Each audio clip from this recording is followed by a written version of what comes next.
What's going on, everybody? I had to just do the stream today. I had to, with everything going on. I think it was just fitting. I had to do the stream, and I couldn't do the stream without some of my friends here. We have Life in the building. What's going on, Life? Hey, what's up, man? What's going on, man? What's up? What's up? And then also we have from Bible or Quran himself, Sheikh Quran. What's going on, man? Sheikh Quran, you there? Shaky shake. I was shaking, man. I'm shaking. You're shaking? Yeah. You told me at 6:50, but it's a 5:50, so I was almost getting out. Oh, yeah. That's okay. Oh. Well, we all here now. Oh, you looking good, man. Looking good. Yeah. Beautiful, man. What's going on, everybody? Welcome in. I'll just let everybody come in. You know what I'm saying? What's up, DJ? 100's in the building, and everybody else is here. Give me 1 second. Life. You there, Life? Yeah, what up? What's going on with you, man? What's you? I mean, it's not often that we get you to join the streams anymore. So, what brought you today, dude? I don't know. Maybe the invite.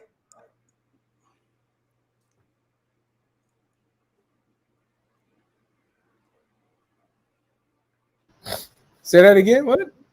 I missed it. I said I don't know. Maybe the invite. Maybe the invite. I don't think I invited you. I didn't invite you. No, man, I'm just playing. Hey, man, that massacre today, man, was just come on now. I couldn't resist, bro. I gotta hear this.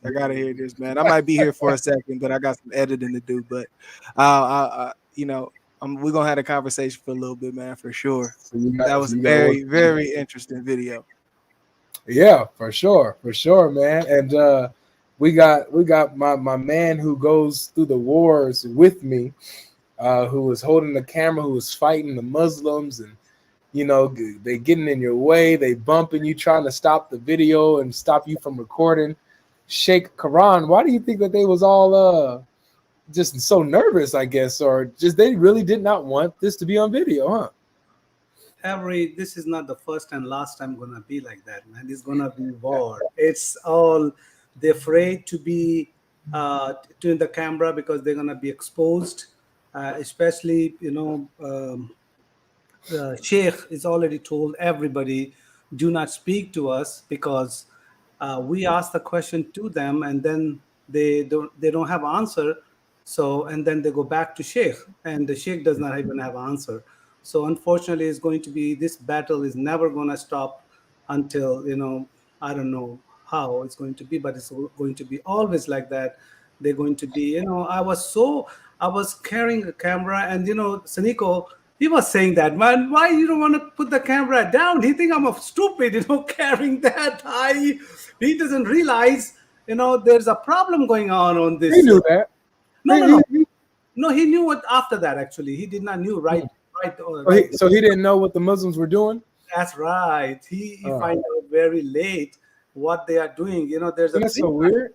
Yeah, it is weird, man. 3 people they were after me. If I move on this side, if I put the higher and they put the chair and stand up on the chair, man. Stand up on the chair. Yeah, one of the guys you guys saw in the video. One of the guys literally stood on a chair in order to try to block the view of the video so that we couldn't get the video seen, man.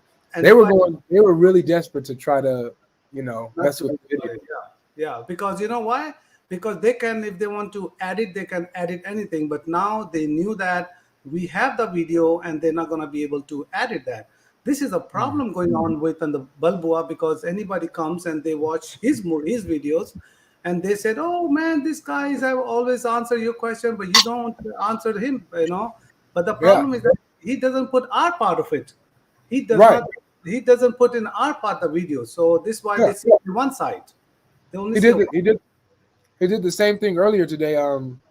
He posted a short of our discussion, and he posted what he said. He didn't post my response or anything like that to make it seem like he refuted me and I had no answer or whatever. But this is Uthman. This is what Uthman does. This is These are his tactics. The stuff in person doesn't work, but he can fool the masses. He can get 40,000 people, 100,000 people, Muslims, to watch the video, watch his videos, and they will go with the narrative that he paints. That's what he does. And it's a shame that Sneeko is falling into that. Man, I would love to get a conversation with Sneeko one-on-one, or at least just he could have other Muslims there, but at least be, you know, I don't want to offend the guy, but because I ain't got nothing against him, but he's Uthman treated him like a like his little puppy, like look at me, look at me, don't look at him, don't listen to Sneeko, watch this, look at me now, listen to me, man, that's tough. Yeah, it's funny. The entire time he was responding to you. I mean, he was responding to you through Sneeko, which was very weird. It's like, hello, you don't see Avery right here. He didn't look to the right. He just, okay, I'm going to answer Avery's questions by talking to Sneeko, which is, because of course what he didn't want to do was lead Sneeko, leave him alone in that conversation, right? He didn't want to, he did it on purpose. He didn't want to put Sneeko in a box all by himself to the point where Sneeko would reflect. So, so Uthman was talking directly to him to keep him invested in what Uthman was saying, so he can automatically stay on track, which is a very, very, very. I'm not gonna lie. If you want to keep someone engaged and you want to keep someone in your pocket like that, that was a very, very good tactic, but it was also sleazy as well. Because he knows how new Sneeko was, so he said, this is the only way that I can get him to not really, sit back and reflect on what's actually happening here. Because if he was able to just sit there without Uthman talking to him at all, he probably would have been able to think for himself. But Uthman wasn't probably would have been able to leave Islam. Yeah. Uthman wasn't giving him the chance to think for himself. He was just talking to him and responding to him too much. Any chance he interrupted any type of thought process that Sneeko would be going through. Uthman tried to shut it down immediately, not allowing him to think. You're absolutely right. Let me give a couple of shout outs really quick. Shout out to De Leon for the super sticker. Thank you so much. Appreciate you. And we got Southside Sniper as well. Congrats on 50K, Logic. Yes, right. We are at 50,000. About to be at 51,000 pretty soon as well. So it's just moving on, man. God is good. Glory to Yeshua, the Most High. And then we also have another super sticker from Free Thinker. Speaking of free thinking, something that Sneeko was not allowed to do at the altercation that we had Sunday. So yeah, Anthony, what other thoughts have you noticed? Because you did a live stream today with Nazarene. Yeah, actually, what I see every today, I was watched that Sheikh Uthman video channel. That's why they just put it on like an hour ago, and I was watching very carefully. There's a lot of things, is change on that group, especially Sneeko. He was quiet, man. When you were talking, he see a difference. I mean, I can bet you that his mind has to be changed according to whatever the Sheikh was saying, and you were saying the battle going on, and he see that Sheikh is not on the right track somehow. I was very, very carefully as watching him.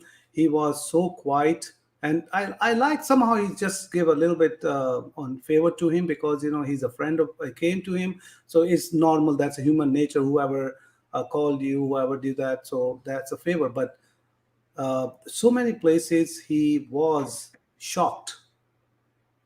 I mean, so many places I see he was quite silent, and he was say that I never was expecting that thing to be happening. And the Sheikh was nervous, and he was trying to ignore us. He tried to leave us, and when you see this camera thing, is people they are doing it. So I can bet you that his mind has been changed. Look, this is now this is them. We just came. Yeah, we just came to talk to them because unfortunately we go to after Sheikh. We going after Sheikh because of he's lying to people. He's telling something which is not in the Quran, and he made up all his stories. and there is nothing true, and we are after that saving our souls. Yeah. But they think that one of the guys, Sheikh guy, was saying that because why he's saying that who paid you that because in the background, the black guy, what's the guy name? Wazi? Wazi, yeah, Wazi was saying that you got $10,000 to somebody pay you $10,000. He was telling Somebody everybody. pay you 10,000, Anthony? Somebody say that, yeah, You, not me. you, you didn't tell me this. Where does 10,000 at? That's what he was saying to people because I was in the back, so he was telling everybody, "Oh, look, they got paid $10,000 to me." Where I need to see the money. I need to see that. Look, that 10,000 can help me a lot. That's right. So, it's not going to help me at all. Got a hot mic, life. Yeah. Okay. Life. Oh, there you Yeah, go. we muted now. So Yeah. I was editing. My bad. okay. So what happened? This is a lie. They put it on people, confuse them, all right, to make something doubts. And that's why he putting the doubts to the people, which is, they will think that, oh, probably we got it. They don't know us. So they just, gonna believe that this is a group they're saying that, so they might be paid for that. But this is a way Islam is, man. This is a way Sheikh, telling all his people and putting this thing, later on, even that time, not only after that, when you left and Sheikh left and those two guys, what are the black guy and the Mexican guy came and he was screaming bad to me. Oh, you are a beater. We beat your wife. You went jail so many times. I mean, I never went to jail actually. First of all, they are lie, bigger lie. I went to the police station. That's and then they said so many times I went, and this is my personal life. You're not supposed to be mentioned. I don't care actually, basically, because I put it in the YouTube. I put it. I don't care. But this is a way they go personal to to make their frustration out because they do not have anything true, and then they do it this way. Yeah. But I feel so sad for Sheikh. So yeah, go ahead. Would you say something? Yeah, absolutely. So we got a couple more super chats here. Okay. We have Flying Fish says they openly accuse Christians of everything that they constantly do. Of course, they are blatantly wicked. Great job, God Logic. Anyone with common sense knew who won. Absolutely, man. Glory to God. Glory to God who gives us wisdom and power and strength to deal with such wicked men, to deal with such childish demons, these imps that try to disrupt the gospel and think that they're going to get an edge on you or throw you off. None of that stuff works. When you talk to us, when you talk to Sheikh Logic or Sheikh Quran, you're going to have to deal with your sources. We don't care what you say about us. You're going to have to deal with the argument. It's as simple as that. So praise God. Praise God. Thank you so much, Flying Fish. So IK Gaming says, it's Isaiah. What's up, Zay? He says, all Dawa super chatted. Oh, Ali Dawa super chatted that you should end the video. God bless, brother. Now, that's the funny thing. I actually have a screenshot of that of Ali Dawa super chat.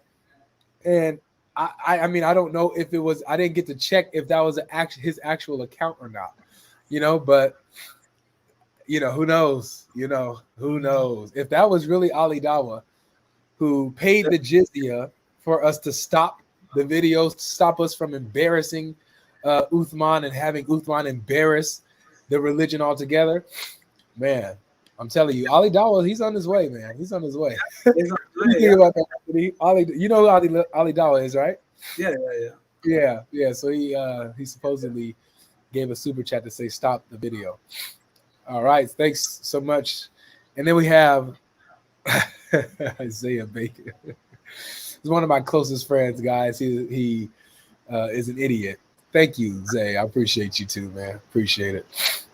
And then we got you guys are in a giving mood today. Praise God. Shavi. Hello, my brothers. Shavi.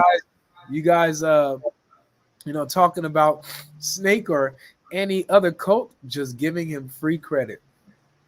Free credit. I think it's free exposure. Because the more we talk about this, the more people get to see how exposed he is. That's why you came to Balboa, right, Anthony? Yeah, that's right. That's right. To help expose this dude. Yeah, that's right. Yeah, we get excited anytime Uthman finally decides to show up at Balboa. Yeah. It's been a year, since he's come consecutively, but he finally started showing up again. Thank God. Gave us an opportunity to ask our Sheikh some good questions, right? Yeah, that's right. And then So finally, I'll let you go after this, Anthony. Finally, we have TJ with the $100 drop, making it rain, man, making it rain. Praise God. He said, "Good job today on the debate, man. Appreciate it. All glory to God. Is none of me, moved by the Holy Spirit, the wisdom and patience of the Holy Spirit, fruits of the Spirit." And I just thank all of you guys who support us in what we do, support our endeavors. God bless each and every one of you guys. Thank you so much. Shout out you guys, all the super chatters, and yeah, everybody who has a heart to give. What was you beautiful. going to say, Anthony? Yeah, I want to say that I changed my name to Sheikh Quran. Sheikh Karam. You know why I changed my name? Why? Why? Because these all liars. If a sheikh, why I cannot be a sheikh? Sheikh Uthman is a liar. They can lie left and right. And I see a lot of videos they're sheikh and they're lying it. I don't. At least I don't lie about the Quran. I tell the Right. truth of the Quran. You know. Right. So why I Exactly. cannot? Yeah. Why I cannot be a sheikh? But anyway, so You could be a sheikh. You could be a sheikh. You could be a sheikh. Yeah, that's right. Yeah. So I just Man, changed that's so it. funny. So yeah. So this is what we're doing, guys. We did this stream to talk a little bit about, everything that's going on and everything behind it. These new updates. Uthman finally he posted a video. It's not the whole debate, but he doing some commentary and trying to do some damage control over there. And we're gonna get to that in a bit. But we want you guys to know, especially the Muslims who are in the chat. If you are in the chat, please come on up and do better than what Uthman did. Can you help defend Islam better? I mean, we have Ali Dawah paying jizya to shut him up. Can you guys redeem him and do better? Can you guys defend the Quran a lot better than he did, or bring better arguments against Christianity better than he did? Please. So it's open to you if you are a Muslim, not any of the Christians. This is for you if you are a Muslim. Come on, join the stream and engage and tell us why Islam is true and how you could do better than Sheikh Ibn Fibn Farouk, Sheikh Ibn Avery. All right, so while we got that going on, let's see here. I don't know if this might be a troll, a la gaming. Might be a troll. He says, Avery, you would never debate Zakir Naik. I don't think Zakir Naik would ever debate me. Yeah, he's right. He's right. Because he's in the box. You cannot get there. All right, I can't go. I can never even get to him. Yeah, he cannot. He doesn't debate with anybody. So he's right. Yeah. Yeah. So unfortunately, you're right. I won't ever be able to debate him. He won't debate me. Let's see here. We have M. Dean here. M. Dean. Gonna bring you up in Dean. Make sure you're not a troll. Welcome on the stage. Yes. Hello, can you hear me? I can hear you just fine. You a Muslim? Yes, alhamdulillah, yes. Stuck for the law. Okay, welcome to the stage, bro. But, all right, also, before we engage with you, my brother, just 1 second. Let me bring up my other close friend. What's up, Imam? One way of What's up, Sheikh Logic? God bless you, dear brother. Salam al-Masih to you, brother, and all our brothers and sisters down in the chat. I just got to say one other thing. This is not against the Muslim in the panel with us, but y'all better be committing jihad on that like button in that audience down there, because if you don't, we know you secretly kissed that black stone. That's right. Y'all better listen to Imam One Way Apologetics. For real. Guys, we have over 350 people watching the stream. If you're watching from Facebook, go ahead and hit that like button, love, react to it. If you guys are watching on YouTube, which most of you guys are, hit that like button. Make sure that we have 350 likes. Help us hit the algorithm, man. You guys helped push the earlier video. Man, you guys smashed that like button. We had 1,000 likes before the hour was done. So let's keep that same energy. Hit that like button on this video here so that most people can see it, and maybe Sneeko can see it. Maybe Sneeko will see it.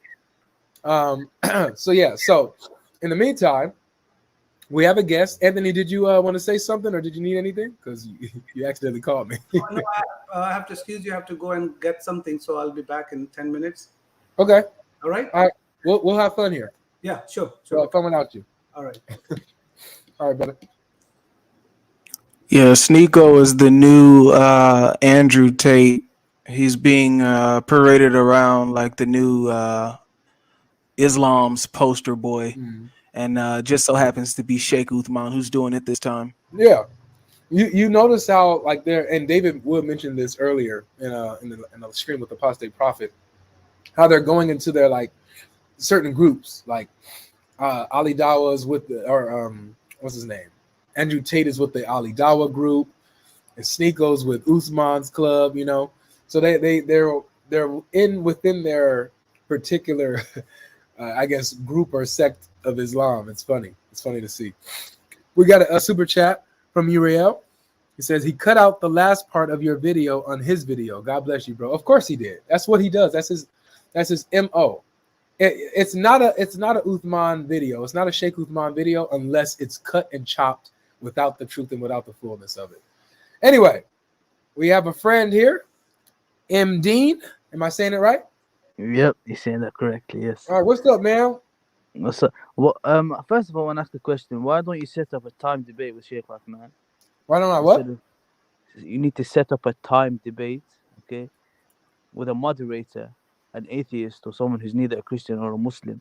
Mm-hmm. So each person gets their own time, and everyone gets to say what they want to say. This is what needs to be done first of all. I like that actually. I think that we're dealing with somebody like with Uthman. It would be good to have a moderator who can moderate the discussion.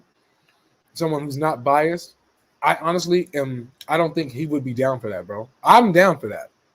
Like if we got in contact with a modern day debate and we was able to schedule something or set something up or whatever, I'm down for that. I would love to have a moderated debate to where no one's cutting nobody off, no one's yelling over each other, and points can be laid out clearly. I would absolutely love that. Yeah, I think he'll be up for that as well. I think so. He debated you twice, so let's not sit here and say that he's scared or he's running away. None of that, because and if I'm gonna keep it real, in this debate he absolutely you got destroyed. Okay. Did I? Yeah, 100%. You got 100% destroyed. What's the best argument that Sheikh Uthman used? So the whole thing, so the 22 and 42, God Logic could not answer that at Really? all. And he brought the MacArthur Bible, study Bible. So what was God Logic's answer to Sheikh Uthman? God Logic's answer was that he ruled twice, 22 and 42. Is that the only answer he gave? Pretty much, yes. So you didn't listen to God Logic's answer is what you're explaining to us. He said he ruled at 22 years old. Well, I know what God Logic would have said. I've heard him answer that question at least 30 times. And yeah, he would explain it like that, but there's a lot more involved than just him saying one sentence and that's it. There's a reason why he would explain that he reigned twice, correct? I don't think he explained it. Did you explain it? You didn't see the video? No, I didn't see the video. Got destroyed. Oh yeah, he definitely got destroyed. Yeah. So if you're saying I got destroyed, then I'm expecting that you knew exactly what my answer was in full, that you understood what I said, exactly, and made a logical, unbiased decision, and said, yeah. After my analysis of hearing Avery's full answer to the objection, he got destroyed. So that's what I'm expecting whenever you guys come and say I got destroyed. You know what I'm saying? That's what I was expecting. That's why I originally asked what was Sheikh Uthman's best argument, because that's what's going to show us where Avery really got destroyed is in the best argument, right? His best argument was that the NIV, first of all, disagrees with God Logic. Okay, number one. So the NIV. Yeah, why is that a good argument?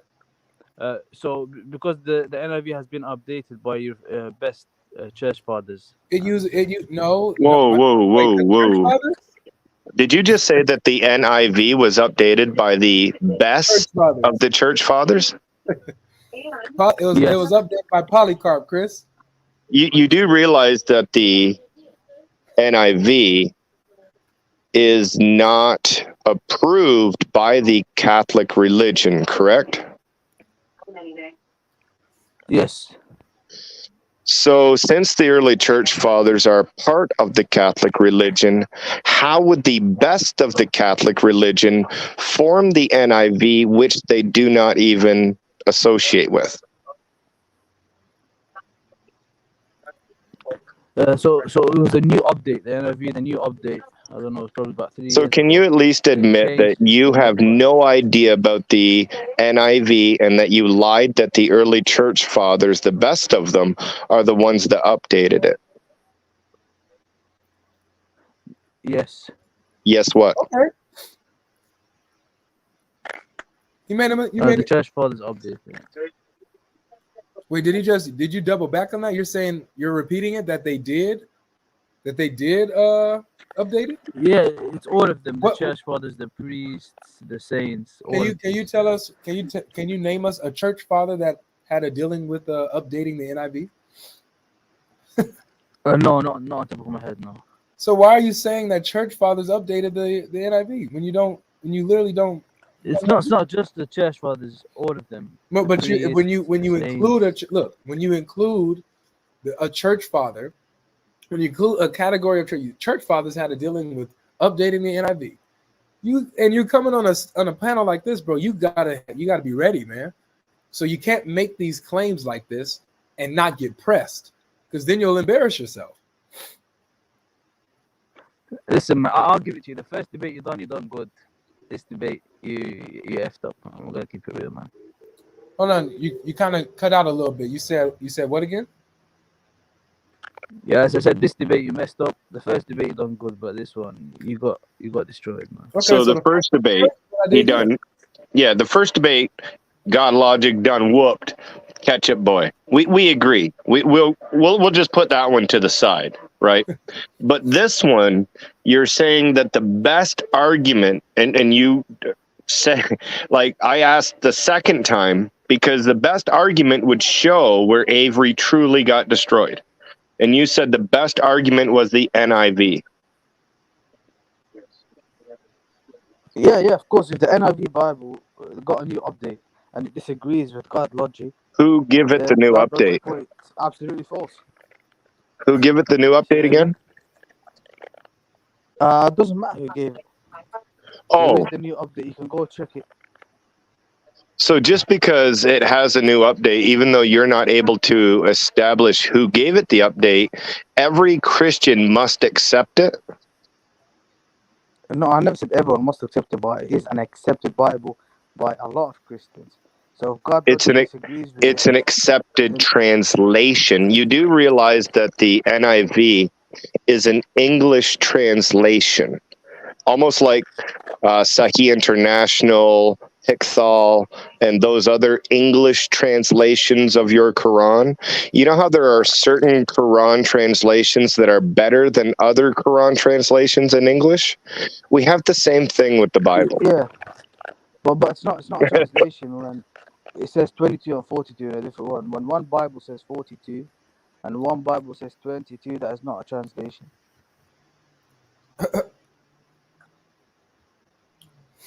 Oh, we're back on to King It again, the kid. So your argument stems from the NIV about this kid that reigned twice, and it's not in any other English translation. It's only in the NIV. Is this what you're telling me? Yes. Hold on really quick. Shout out Ivan Estrada, man, my brother, who came with me to do ministry at a Pride Parade with a few others that showed up, man. God bless you, bro. Thank you so much for supporting the ministry. Yeah, I got to get in touch with you after this, bro. Yeah, so, man, this is interesting, man. This is interesting. So this is a beautiful example, ladies and gentlemen, of like, well, actually, I can't even say that he's totally biased, because he said I did good in the first debate. But from his opinion, in this one, I actually did not do good, and he thinks that the NIV saying and the commentator saying that it's a copyist error somehow destroys my point. I want to know, how does a commentator having an understanding of a textual variant destroy my point, destroy my position? Right. So number one, you have to agree that this commentator is not some, random person that has no understanding of Christianity. These are major scholars. Okay, so I they're not wouldn't just I random wouldn't say people that who they're put major scholars either. So who is he? They're Just a not they're random not guy they're who not has some. authorities. So authorities for us would be people like Papias, Clement, Polycarp, Irenaeus, uh, you know, people like Ignatius, Tertullian, Justin Martyr. We could go down the list of all the early church fathers. Exactly. These are actual church fathers that are authoritative in Christianity. What you're talking about are commentators, bro. Yeah, but they have more knowledge than you. Is that correct? I would say that they could have more knowledge in the language or stuff like that, or whatever. But that's the fallacy of that's appealing to authority. That because someone is, I guess, more educated in an area, that they're therefore right about a particular area. Now, Well, let me make it clear. Whether or not there's a, because I believe there is a textual variant there. There could textual variants in some manuscripts, the Septuagint, stuff like that. Whether or not there's a textual variant it does not go against me or any Christian when it comes to the Bible. We don't have the same claim that you do. If there's a textual variant, guess what? We know what the real one is. We know whether or not why the choice is being chosen by certain translators of 22 or 42. Why they say 22, why they choose it, because of the mass majority of text or whatever. But even if it's a textual variant, we have no problem. It's proving that we know that there's no contradiction there. But if there was a copyist error, if it's not a copyist error, and with the understanding that I've come to, is not just by myself, but reading the scriptures, and we see biblical reasoning on why Ahaziah is said to have reigned at 22 or at 4 and at 42. We have biblical reason. None of you guys that I've met so far have been able to refute me from the Bible. I None of just you. refuted you from the Bible. How? From the NIV Bible. That you're quoting, you're doing what Uthman did back when he's tried to say that there's multiple messiahs by quoting a footnote. You're quoting a commentary. It's not a Bible. It's not a Bible verse. It's a commentary. You know the difference? So in the NIV Bible, it doesn't say 22 for both. Yeah, it does. I don't care. Exactly. So it's not a commentary, is it? Well, no. So what you're saying is, when you're appealing to the NIV commentary, that the commentary says it's a copyist error. I don't uphold to that. I don't uphold to their understanding of the situation here. So do you reject the NIV Bible? I do. Wow. So you reject In a lot of areas. Huh? Wow. so do I. You reject God's word. That's not God's word. Whoever told you that the NIV is the book that contains God's word? Who told you that? But you don't speak Hebrew, so you can't, or Aramaic or whatever language. What does that have to do with literally anything? You don't speak Greek, therefore don't use the New Testament. That doesn't matter. Yes, because you need to rely on the translation. What? Okay, so you rely on okay. Most people, like, let's say in the UK, like, because both, I don't know where you're from. Like, we're both from the UK, right? We can assume that. Yes. Cool. So in the UK, what percentage do you think of Muslims that speak Arabic fluently? In Quranic England. Arabic in England, yeah. Out of Muslims, probably I say like 40%. 40%. Okay, so that means 60% don't. So Yes. 60% of people rely on English translations of the Quran in order to read the Quran properly. Yes. Right, cool. So the same thing is found in your claim. Now, again, this is a two-quote way, but I'm just using as a comparable example. What's important is this: making the claim that, you don't read Aramaic or Hebrew is just easily extensible to any other traditional book. For example, you can't critique Hindus because their texts, the Upanishads, are written in Pali and Sanskrit. You can't critique any of the, let's say, the poetical prose Eddas because they're not written in English; they're written in Norse, right? You can't even do things from like freaking One Piece because you need poneglyphs to translate stuff. It doesn't matter. Just because it's written in another language does not mean that you can't understand the meaning if someone who does know the language has accurately translated it, unless you have other people that have translated the work more efficiently and have more evidence to show their claim. Right? That's just basically us looking and analyzing the data and saying, okay, cool, this is the conclusion that we can make on the data that we have. Sorry about that, guys. No, that's good. That's awesome input. Let me get to the super chat really quick because man, this was a generous gift from Amen. Gonzalo. Amen.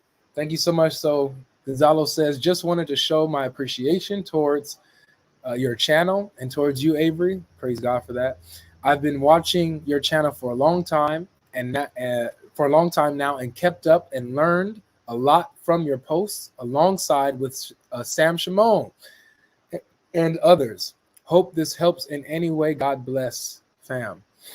Appreciate you so much, Gonzalo. I praise God for you, and I pray that He increases you 1,000-fold, man. Yes, this blesses me. This blesses me more so that you're learning from the ministry that is really impacting you. That's what means the most to me. So, man, thank you so much for your contribution, brother. Thank you so much. Amen. Amen. All right. What happened to MD? Sig, did you run him off? Nah, I don't think I did that. I just had to I think he just had to go and do something. It's 1 a.m. where we are, so he probably just had to go and sleep, to be honest. Okay. Yeah, so yeah, it's fine. All right, guys. Those of you who are in the back chat, I see you guys. Oh, here he is. Let me know if you're a Muslim, because if you are a Christian, this is not for you, okay? We have enough Christians on the panel. So if you're a Muslim, you're welcome to come up. All right? Imdeen, you back? Yes, I'm back. Sorry, How my you doing, phone bro? overheated. Yeah. So what was your point, Sid? Can you summarize your point, please? So let's summarize the point, right? The translation argument is irrelevant, is what we're trying to sum up. Okay? If we can accurately assess the data, then translation isn't that big of an issue. That's all. Okay, so it's not irrelevant if one translation says that he reigned at 22 in both books, and then other books says he went at 22 and 42. That's not a translation. That's not translation. That's an error. Okay, so you need to establish as to why that is the case. So, for example, the same people who translated, for example, the JPS Tanakh, right? In the JPS Tanakh, they just keep the numbers the same, right? And they establish that due to what is written in the Gemara as well as in the Mishnah. So they have different ways of establishing it. And I'm sure you're aware of that since you're bringing up the verse, right? No. Okay, that's fine. That's great. Cool. So this whole Ahaziah issue is part of a 40-year curse, okay? And this is not just me, this is due to the Jews. I want you to do something for me. You have a Bible next to you, right? Where you did this claim? Uthman had the Bible as well? Yes. Cool. I want you to go to 2 Kings, I believe, if I'm incorrect. 2 Kings chapter 1. And I want you to go to chapter 1, verse 17. Okay. Now, I'm going to read with you as well, right? But I want you to read it out for everyone, okay? This is a possible way that the Jews looked at the text and said, historically, this is what we can verify. And according to what they've said, okay, they were able to verify, like, this that isn't necessarily a mistake, per se. Okay. Can you hear me? Yeah. Yep, go on. Okay. Yeah. After Ahab's death, Moab rebelled against Israel. Now Isaiah had fallen Ahaziah. through the lattice. Yeah. This is it. This is 2 Kings chapter 1, verse 17, yeah? Yep. Mm-hmm. Had fallen through the lattice. Yeah. Go on. You want to say Sorry. After I'll just read it. It's fine. So Ahab, by the way, is the progenitor of the Ahab line who Elijah had beef with for most of his life. Okay, so Elijah the prophet was prophesying mostly against this guy Ahab. Okay, Ahab the king. After his death, Moab rebelled against Israel. This is verse 1. Ahaziah had fallen through the lattice of his upper room in Samaria and injured himself. This is the same Ahaziah that did the stuff, okay? He then goes and consults Elijah, and then there's the story of how he burns a couple guys because of the disrespect they showed to the prophet. In verse 17, okay, you then have the fact that he dies according to the word of the Lord that Elijah spoken. And there are Jewish commentaries that link this to the fact that this is a 40-year curse that was, again, refuted later. This is a possible way of just understanding what's going on. The other possible way is taken by Jews to say that the word in Hebrew for king can also mean a regent, just a guy that's in charge as king but doesn't have king stuff because his papa is still alive. I'll give you an example. You're from the UK, like we said, right? Do you know about the Georgian era? This is not going to be off topic, I promise you.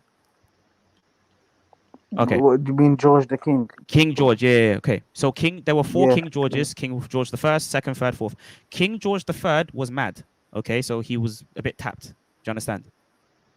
Now, because he wasn't able to be fit to rule the country, what happened is that his son, King George the Fourth, became what we call Prince Regent.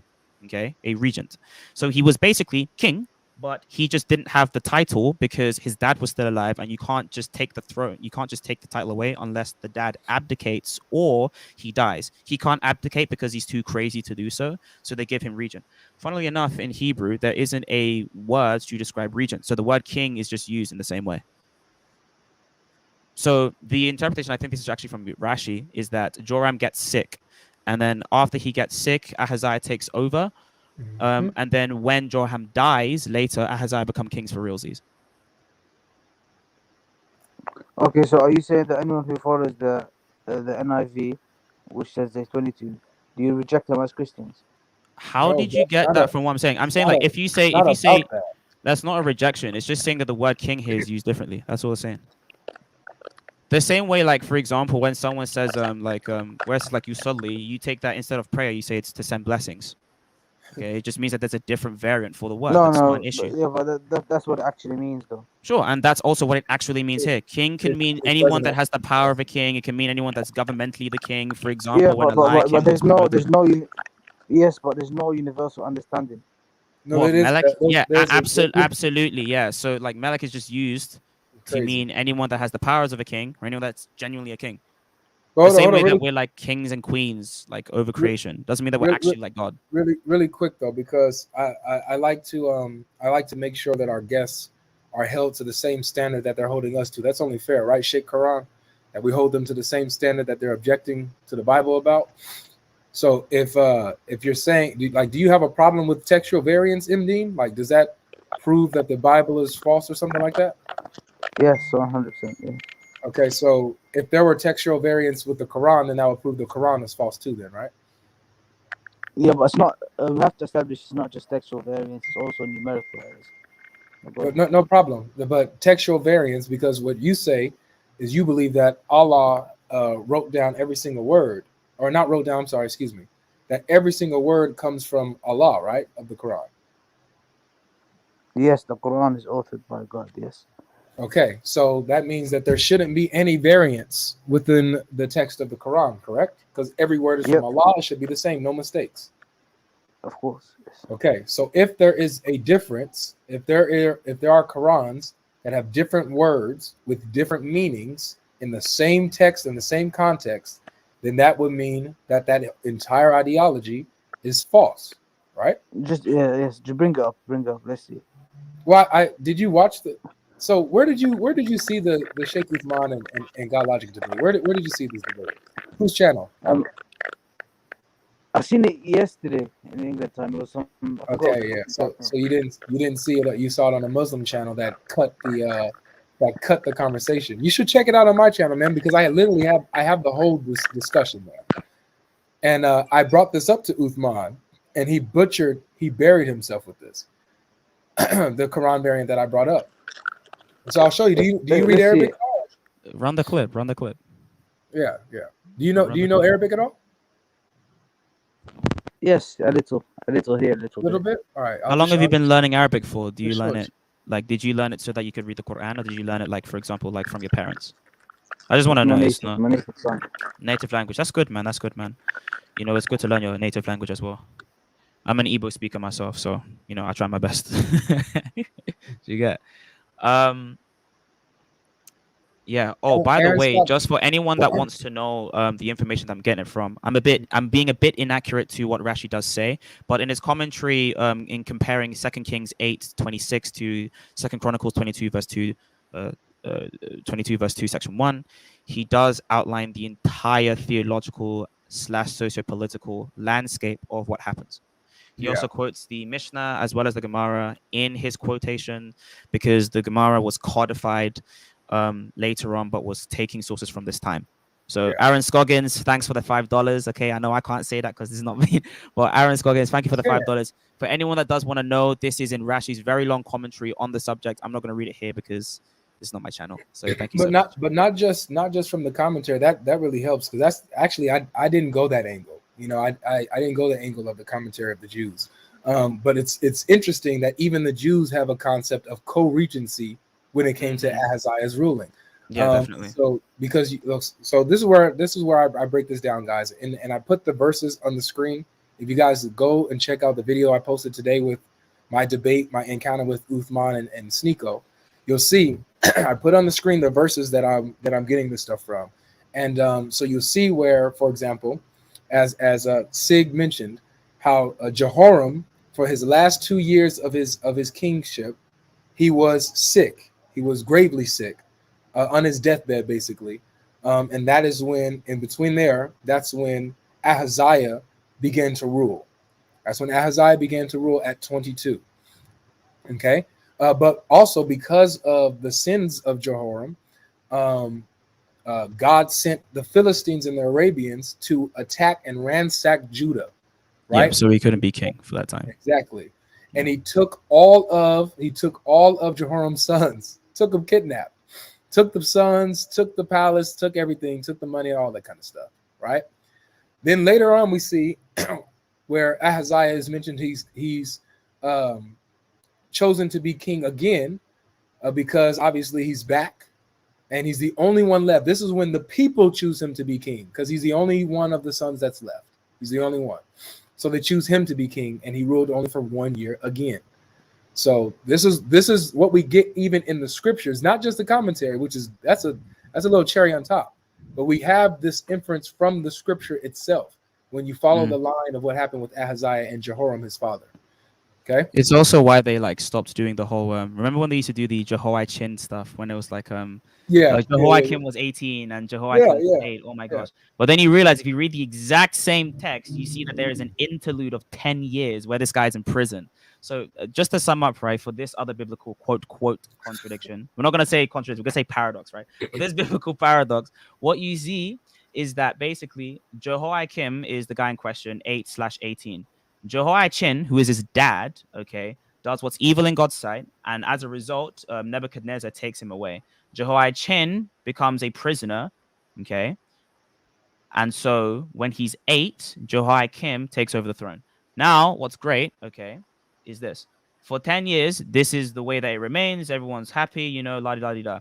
Then once Jehoiachin dies, after the 10 years, Jehoiakim can now become king for realsies. Again, co-regency is affirmed here. These are different times when we use co-regency. Yeah. In fact, before Solomon got his first wife, his mother, Bathsheba, was queen. Right? So we even have female co-regency here, where we can see the terms of king and queen adaptable for different people who hold those different categories. It's not like a very rigid thing. Hebrew is very flexible in the sense that depending on the way that you're using a word, it will change the context by which we're using it. Exactly. Yeah. All right. Hi. So, go ahead. Yeah. Hi. So, can I talk? Stop there. Yeah, it's fine. I'm gonna have to head up, guys. Are you out of here, Sig? Yeah, I'm out of it. Thanks for the cameo, man. Guys, please go follow me. I'm gonna be streaming on Friday. If I don't mind, if I could do it. Yeah. Do you have a channel? Man? I do. I'm gonna be streaming on Kick. Okay. I do have a TikTok. It's just my name, SIIIG. Okay, in all capitals. You want to find my content? You want to ask me questions? I'll be on TikTok, and I'm also gonna be streaming on Kick. Find me there. Thank you so much, God Logic. Please go ahead and follow everyone on stage with God Logic Project. Okay, this is my guy. Thank you. God bless, and may all praise be to Triune God. Peace. Amen. Peace. Thanks, brother. Hi. Can I speak? What's Hello. up? Welcome back. Okay. So I think I talked with you before. I think, but Yeah, you came last time. yeah. So that Ahaziah thing. Can I add a point? Yeah, one second. I have a couple of super chats to read out. So chances are most African doctors rely on translation. You still accept their view, ask for a second opinion, another doctor that relies on translation. He was responding to the earlier point where M. Dean was kind of going against people who rely on translation. Good stuff, Why So Religious. Good to see you again, dude. It's been a minute. We have the real Mascriz who says great work. Thank you so much for the super chat. Appreciate it. And then we have another one from Why So Religious. He says if he went to a mechanic that doesn't know the language of the company that created the car, would he say you're just relying on a translation? I don't think he would. Yes, bro. Yes, I will. Yes. No, you wouldn't. Stop playing, man. Stop playing. Stop the cap.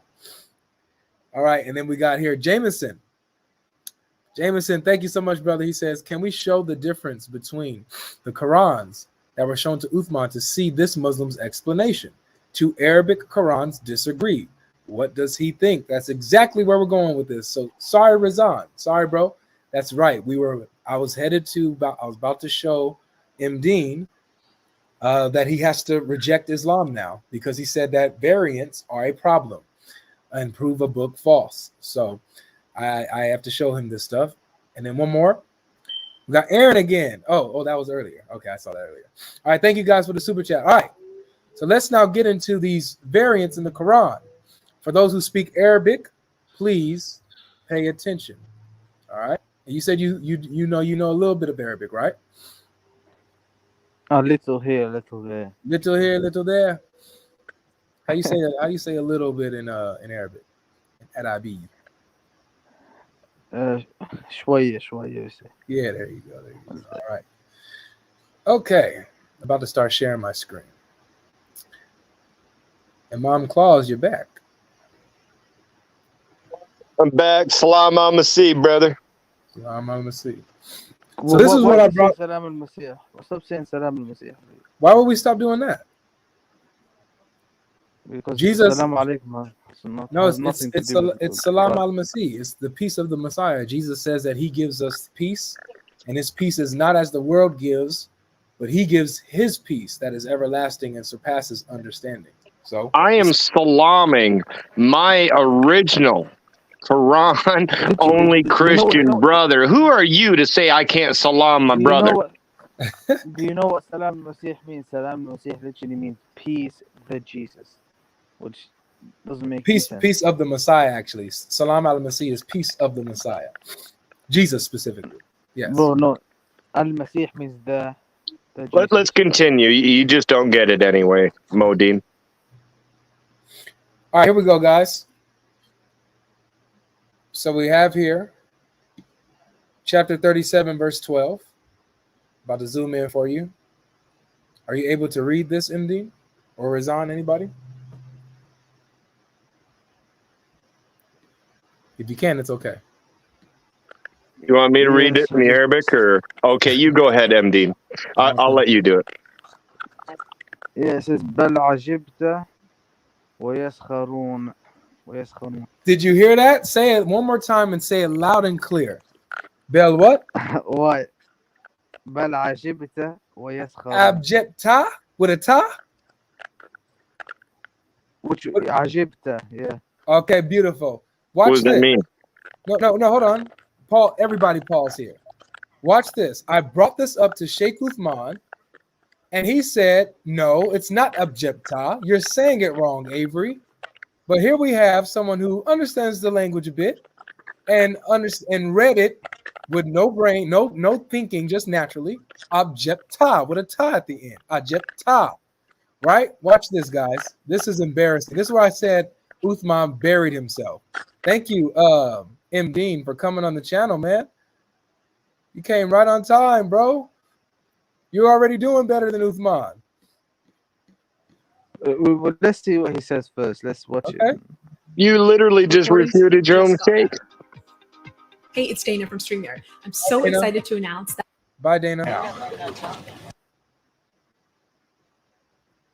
it's a kasra. Everybody read. Yeah. Watch. No, I'm just saying. I don't. When your line gets caught, but if I did, I misspoke. It's as simple as that. I have no problem admitting if I made a mistake. If No, I even just said it. earlier I don't you think said I you said did. it. Anybody speak Arabic here? Ajib. Thank you. You said ajab. It's a okay. It's a kasra.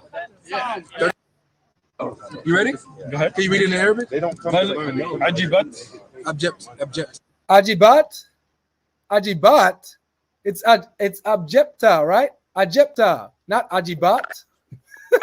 Yeah, but you know, if you go on Quran.com and you can play the Qari, the reciter. Yeah, you can listen to it. Yeah, Yeah, you so can let's listen to listen it. to it because Sheikh Uthman is on Quran.com, so he might be on a different qira'ah. No, he didn't. He didn't even listen to it. No, he's on the right. He's on the right one. He's on the right one. He read the Hafs, and it's abjepta, the exact one that I showed you. It's the same thing, bro. And when you listen to it on Quran.com, it does the same thing, man. He is an idiot. That's the problem. I just have a quick question for MD before we continue. The way that Sheikh Uthman just pronounced that word, is that even close to being accurate according to the Arabic? Can you replay it? Let me hear it again. And, Sure. What is it? Yeah, can I get a chapter number and verse so I can? Chapter 37. Chapter 37, verse 12. Chapter 37, verse 12. If nobody wants to like explain this, I'll take it. All right, who's that speaking? Ryan. Ryan. Okay, welcome, Ryan. Yeah, thanks. Sorry, I didn't introduce myself. Yeah, it's all right. It's all right. Okay, so let's hear it again. No, it's a kasra. It's a okay. It's a kasra. Admitting if I made a mistake. No. Ajibat. Abjepta. No, it's a kasra. You ready? Go ahead. Can you read it in Arabic? Ajibat. Abjepta. No, it's a kasra. It's a okay. It's a kasra. 37. Yeah. It's a kasra. Everybody read. Yeah. Abjepta. It is not ajabta. Does anybody? Did you hear him? It's not abjepta. It's not abjepta. You heard that? So for the Arabic speakers on the stage, it was Ryan or something like Ryan. Ryan's up here. Yeah. Dean. He said it's not abjepta. Is it abjepta? Can you guys confirm for me? From the one that you showed me, it was Ajipta. Yes. Thank you. Yeah, That's exactly the one I showed. That's exactly the one he's reading. It's abjepta. Now you said we need to go on Quran.com just to confirm. Let's do that. Let's go to Quran.com just to confirm. Is that fair, Chris? I'm sorry, Imam Chris. Excuse me. I'm pretty sure that that's fair, Sheikh logic. If he's saying that if he's saying that the ketchup boy goes to Quran.com to get his translations, we should go there just to see if he's getting it from there, right? Right. All right, here we go. Where am I at? Although I thought Sheikh Uthman knew Arabic, he should have just been able to read it. Exactly. But the way that he read that word shows that he does not know Arabic. Right. All right. How do I play it? Yeah, if you just click on the word, yeah. Oh. Ajibita. Ajibita. Ajibta. And he tried to say it's no ta. It's just ajib. Ajibita. Everybody hear that? Ajibta. Ajibita. We got her. It's Ajibit. Yeah. Yeah, Ajibta. So no, we don't pronounce it Ajibit. We don't. No problem. No, we don't Ajibta. We don't say Ajibta. But okay. Well, he really did. Dean just did. Yeah, and Dean just said Ajibta. But if you want to if you put an extra emphasis on Ajibta, that's fine. I don't care. No hard feelings. I just wanted to show how we have Muslims on here who are actually doing exactly what the title asks of you to do. Do better than Uthman. You guys are doing way better than Uthman right now. No, actually, that one, because when we pronounce a single word, maybe it's a meaning different, but when we combine together, because it is a poet, okay? So that's why when we read the single verse, what you say is right, Ajibta, when you read a single word. But when we recite as a poem, we don't pronounce that sound there. It will not I know. That's what That's what Uthman's telling. Okay, it's when we No, recite that's not. No, combination. Uthman does not know that. Uthman literally just got the word wrong. Period. He did not have a concept of what you just said, where you don't really pronounce the ajibita. You know, it's ajipta, like you said. He didn't know that. He said it's not objecta. He literally said it's not objecta. So Yeah. But what he means is when we no, recite he's that wrong. one, we don't. When we recite that one, we don't recite in that way, because as Really? an example, yeah. Okay, one of the example, if you say the Kul Huwa Allahu Ahad, I think some Christians say it is ahadun, not actually ahadun. It is ahad, because it is not ahadun. We don't pronounce when we come the mother time at the end of the word. We don't pronounce ahadun. It is ahad. It is one of the rule. Okay, that's mean if you do not know the rules, then you will say ahadun, because it is written as ahadun, but we don't pronounce that ahadun. We just ahad.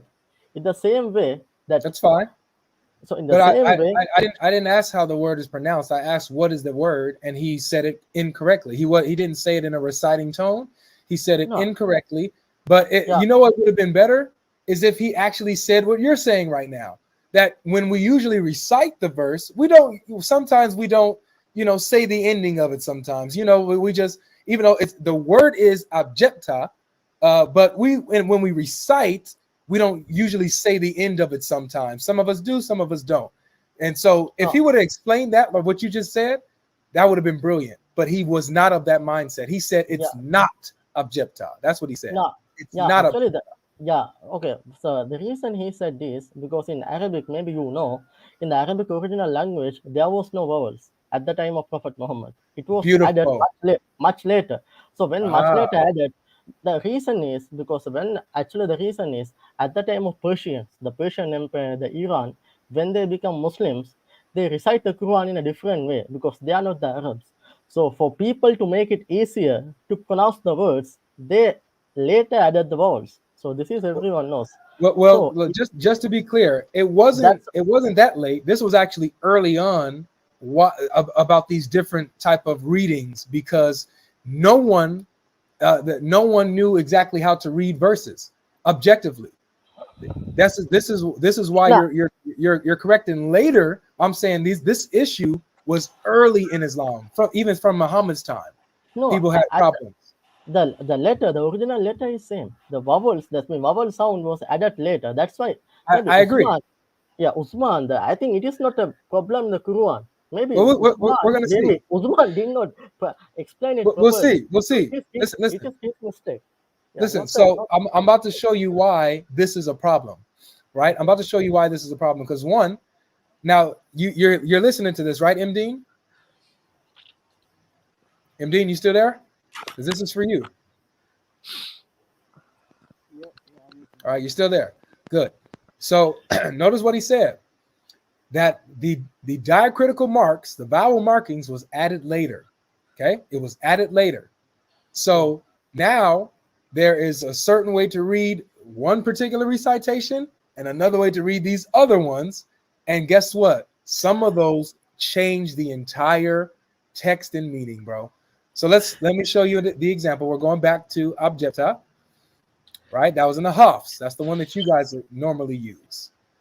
Looks like we got a couple super chats. It's got a super sticker. Thank you guys so much. Thank you guys so much. Thank you guys. Thank you guys. DJ said you need a YouTube Premium to skip the ads. Here that's you sewing. Yeah, you do. Oh man, you guys are some kafirs. Word is on the street, Ibn was hiding in a trash can to avoid debating you, homie. Yeah, just about. When I walked up, he did not want any smoke, man. He did not want it. That's what I'm going to get to that after you prove your point on this. Perfect. Don't forget. Don't forget. All right, let's go back to our verse. Now, come on. Take Final Cut Pro. All right, here we go. All right, so that's the Hafs. Now let's go down to the Caliph.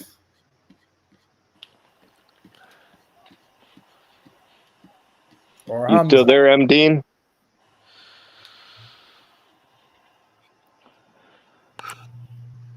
Imdeen, can you Yeah, read so this one? there, bro. Yeah, so it says بل عجبت It says two. What? Yeah. ويسخرون. Belabjep 2, right? بل عجبت.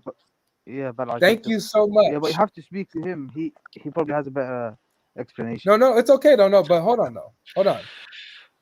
I'll let the brother give an explanation. But this is to your point. You said if there are textual variants in the Quran, right, then that means that the Quran is false because Allah spoke every single word for word, letter for letter. So there shouldn't be any differences, any changes. So you have here Yeah, a difference. So these aren't changes. So the Quran came down like this. No. This isn't something that was Yeah. changed. Actually, Okay, good. So, well, this is I'll not a let you go in a textual second. I'll let you go in a second. Okay. So, everybody, I want everybody to understand his example, what he just said, his answer. He said that it's not a change. Radar apologetics is hilarious. What's up, Rabbi? What's up? What's up? Yo. How could you? How could you treat me like this, Avery? You know you are no good to me, Avery. You treat me very bad, Avery. What are you doing? You kill me every day, Avery. What are you doing? Huh? What are you doing, huh? What are you doing? How can you use an NASB? What's up, y'all? What's up? What's up? What's up? How's everybody doing today? Man, what an intro. That is how you come Grace into and a peace, stream. baby. Grace Yes, and peace to sir. all. Amen. So listen. So we have he said that it's not a change, but it came down like this. It came down as objecta, and it also came down as object 2. But those are two different things. That's literally a contradiction. Now I'll let the Muslim brother explain, and then I'll give my response.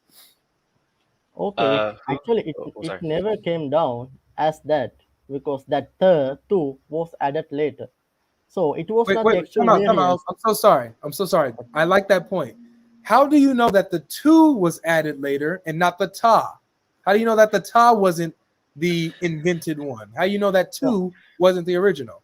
No, it is not a textual variance. It is a variance in recitation. Okay, that's a we recite in a different way. It is not a textual variant. The text never changed. The text never changed. The recitation changed. Okay, I got you. So this is what you're saying. You're saying because there were no diacritical marks originally, the word, like the letters are the same. The letters are the same, right? But the diacritical marks were added later. So here's my question. Okay, here's my question. Because you're right, there were no diacritical marks. So which one was it? Was it objecta or object 2 before the diacritical marks were brought? Which one was it? both are right. My opinion. Both are right. Both are right. Yeah, both are right. Okay. Unless it changed the major meaning, oh, like the akida or very something. good. So now let's see if it changes a major meaning. So M. Dean, you're still there, right? You're still listening? Yes. What does bel objecta mean? What is that? It's basically speaking for one person. Yes. And it's individual. Yes, and it's you wondered, right? You were surprised, right?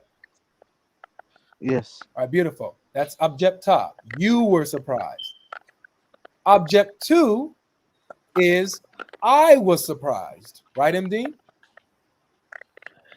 No, عجبت speaking for more than one person. No, it's not plural. It changes the tense to first person. I. No, be honest, M. Dean. No, it doesn't. Trust me. عجبت speaking for individual.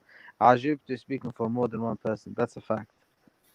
M. Dean, you do know that Sheikh Logic brought this up because he's already looked into this, correct? Yeah, but unfortunately, he's wrong. If he's talking about about the person himself, we'll say عجبت. But عجبت speaking for more than one person. Okay, so let's see. Let's see if the scholars agree with you. Okay, I'm gonna show you something. Let's see if the scholars agree with you. Okay.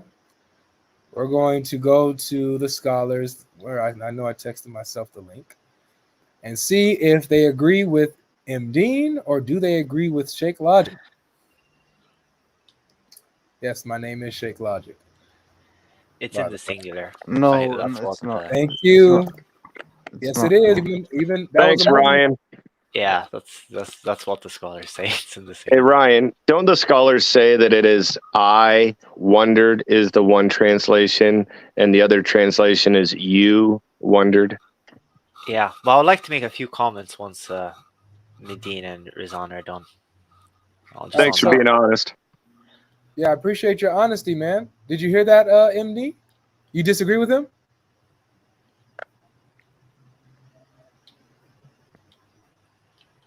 MD, do you disagree with our friend Ryan? What did Ryan say? What did he say? Ryan's, go ahead, repeat yourself, Ryan, because you're a Muslim, right, Ryan? Yeah, I said the scholars all agree that's in the singular when they talk about that specific. Ajibtu is a singular. Yeah. Allahu A'lam. Allah knows best. No, Ryan knows best, and Sheikh Logic knows best, and Imam Claus and I'm pretty sure if you Tabari. go to Al-Tabari's Tasfir, he mentions it. That's in singular as well. Yep, all of them. Qurtubi, Al-Tabari, Yeah. Ibn Kathir, they all say it's in the singular, and it's referring back to Allah. That Allah saying, "I was amazed," or "I was surprised," or astonished, while they mocked. Okay. So are you saying that the one Qiraat says Allah was shocked or wondered, and in the other Qiraat it says Muhammad was shocked or wondered? Is that what you're trying to say? The difference is between two Qiraats? That is correct. He's speaking to me. He was speaking to me, and yes, he is correct. So did you understand the point, MD? Yeah, but he's wrong. Can you please stop referring to yourselves as imams and sheikhs because it takes away? This is a very important title, okay? So if you keep, I agree. using it, I think we don't think that we take these titles lightly, man. We take these titles seriously. This is why we spend most of our days teaching the religion. We teach the deen, man. I'm teaching you right now. Yeah, M. Dean, we're literally teaching you the Quran right now. So we take no, these you're not things seriously. teaching me the Quran. You can't even speak Arabic. You know. One day, inshallah, you will be able to speak Arabic, but currently you don't. One day, inshallah, Yeshua, yes. But currently, I'm an English-speaking sheikh. You like that? See, I like when my guests have sense of humor, man. All right, so you said that we're wrong, MD. What are we wrong on? Because even Ryan agrees. Yeah. So, what was the word ajibtu from mine? Because in Arabic, when you put like ajibtu or any word, it usually talks about more than one person. But I might be wrong. Yeah, you're wrong. We have here Al-Qurtubi. You see this, Al-Qurtubi? And see how they read it? I would read it for you, M. Dean, but I know that you can read Arabic. I'll let you read it. What do they say?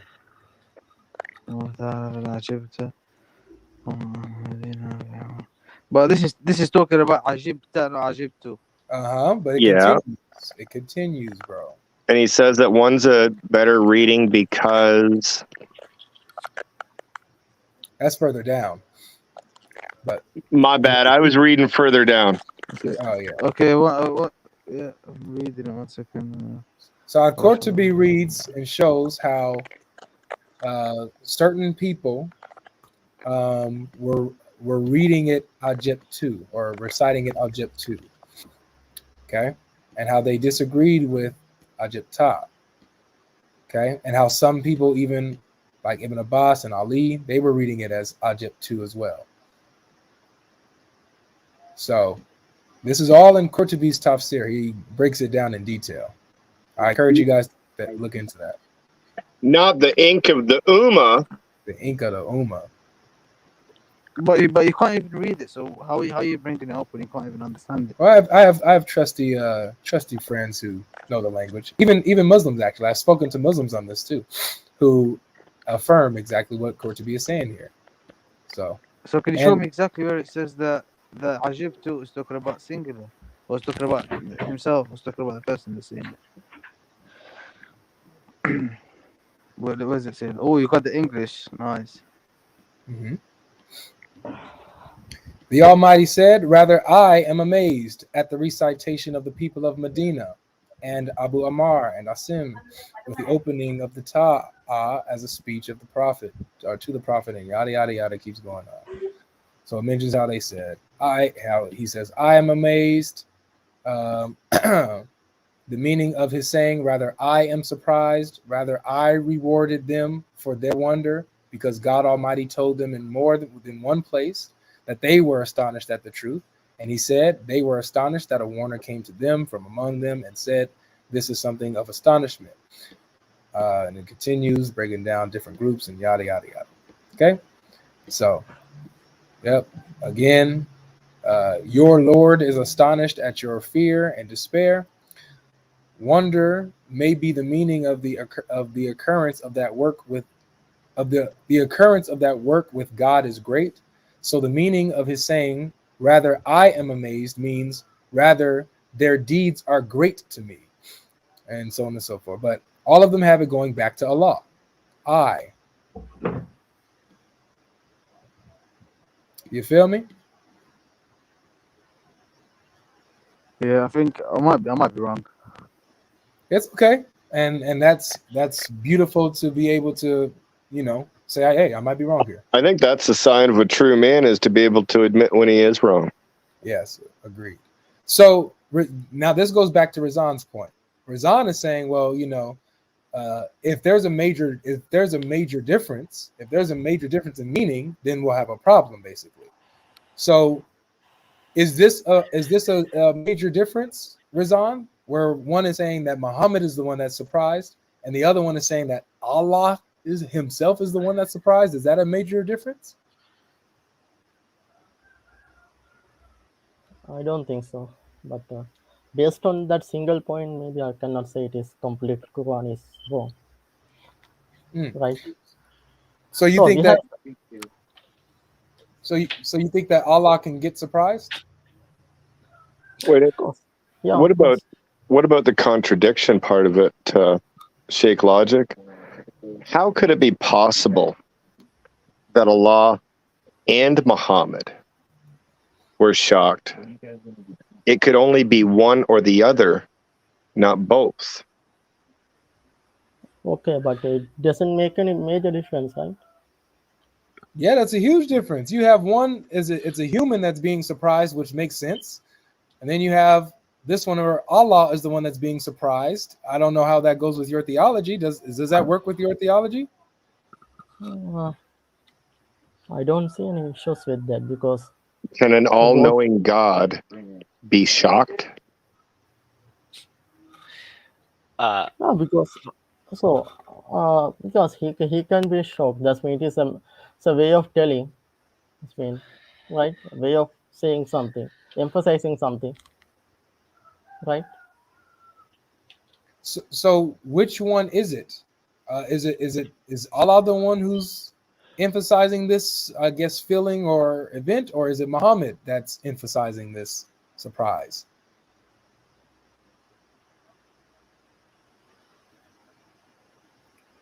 It's a contradiction.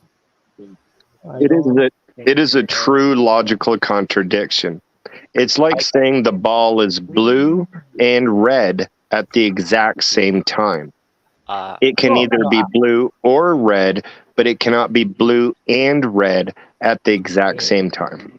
Yeah, but the thing is, the Allah and the Prophet Muhammad, in terms of purpose, in terms of their vision and purpose, both are same, right? Whoa! Did you just equate a created being to Allah? Isn't that defined as shirk in your religion? No, because you said that Muhammad and Allah are the same.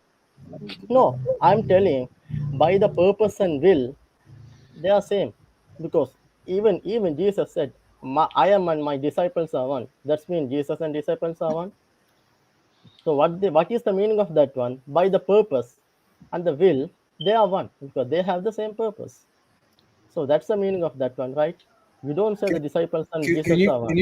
Can you show me anywhere in the Quran that has this type of theology that Muhammad is one with Allah, or even believers are one with Allah? Does your Quran teach this? Look, actually, Quran says that obey Allah and obey Prophet Muhammad. But does So it say that that means they're one? Does it say that they're one? no, both are not one. Both are then can never be one by essence. So by attribute, but No, both no, I can mean, be but one. I mean, one is in united, one is in like that concept of being one in that we see Jesus says he's one with his disciples. Do you have this concept in the Quran where he says something like this? No, I'm telling Allah and the Prophet Muhammad are one in this purpose Woo! because they have the same purpose. I'm not Okay. You telling they like are one. doubled right down on that one, Sheikh. Yeah, he Yeah, did. That's all but right. Yeah. Can I just answer this point you're Yeah, asking? we better let Ryan get in here before Razan just keeps shirking his way all night. Yeah. Yeah. First thing I have to say, something in turn. I think Razan said that there was no vowels back then, something like that. That's actually false. There was vowels. It was unless Razan is referring to the first like time the Quran was written. In that case, it was not. It didn't have those marks.